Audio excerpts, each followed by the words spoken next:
അവസാനം വരെ വീറും വാശിയോടും കൂടി നിന്ന മത്സരം അവസാനം രാജസ്ഥാന് സൂപ്പർ ഓവറിലെത്തിക്കാനായി മികച്ച ഒരു മത്സരം തന്നെ നമുക്ക് കാണാൻ സാധിച്ചു. ഡൽഹിയുടെ ഭാഗത്തും അതുപോലെ തന്നെ രാജസ്ഥാൻ്റെ ഭാഗത്തും ഇഞ്ച് വിട്ടുകൊടുക്കില്ല എന്നുള്ള പോരാട്ടം തന്നെയായിരുന്നു ഇന്നത്തെ മത്സരം.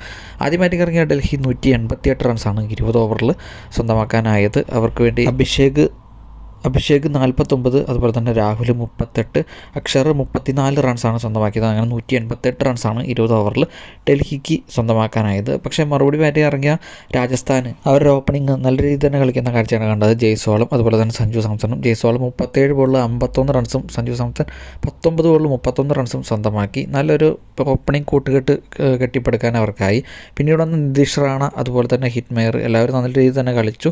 പക്ഷേ അവർക്ക് വിജയിക്കാനായില്ല. അവസാനം 188 20 ഓവറിൽ 4 വിക്കറ്റ് നഷ്ടത്തിൽ 188 റൺസ് ഡ്രോ ആക്കാനേ സാധിച്ചുള്ളൂ. അങ്ങനെ അവസാനം സൂപ്പർ ഓവറിലേക്ക് നീണ്ട കളി വാശിയോടുകൊണ്ട് തന്നെയാണ്. അങ്ങനെ സൂപ്പർ ഓവറിൽ ആദ്യം ബാറ്റിംഗ് ഇറങ്ങിയ രാജസ്ഥാന് 11 റൺസ് മാത്രമാണ് എടുക്കാനായത്. പക്ഷേ അവരുടെ 2 വിക്കറ്റ് നഷ്ടമായി. അങ്ങനെ 5 ബോളിൽ കളി അവസാനിപ്പിക്കേണ്ടതായിട്ട് വന്നു രാജസ്ഥാന്. മറുപടി ബാറ്റിംഗ് ഇറങ്ങിയ ഡൽഹിക്ക് അനായാസം വിജയം സ്വന്തമാക്കാനായി അവർ 4 ബോളിൽ കളി ജയിക്കുന്ന കാഴ്ച കാണാൻ സാധിച്ചു. നല്ലൊരു മത്സരം തന്നെ അവസാനം വീറും വാശിയോടുകൂടി അവസാനിക്കുന്ന കാഴ്ചയാണ് കണ്ടത്. മികച്ച ഒരു മത്സരം തന്നെ നമുക്ക് കാണാൻ സാധിച്ചു. അപ്പോൾ ഇത് കൂടുതൽ വീഡിയോസിനായിട്ട് നമ്മുടെ ചാനൽ സബ്സ്ക്രൈബ് ചെയ്യുക. അപ്പോൾ നാളത്തെ മത്സരം വരുന്നത് മുംബൈ ഇന്ത്യൻസ് സൺറൈസേഴ്സിനാണ് നാളെ നേരിടുന്നത്. അപ്പോൾ നാളെ ഒരു മത്സരമുള്ളൂ 17-ാം തീയതി. അപ്പോൾ ഇതുപോലത്തെ കൂടുതൽ വീഡിയോസിനായിട്ട് നമ്മുടെ ചാനൽ സബ്സ്ക്രൈബ് ചെയ്യുക. അപ്പോൾ ബൈ.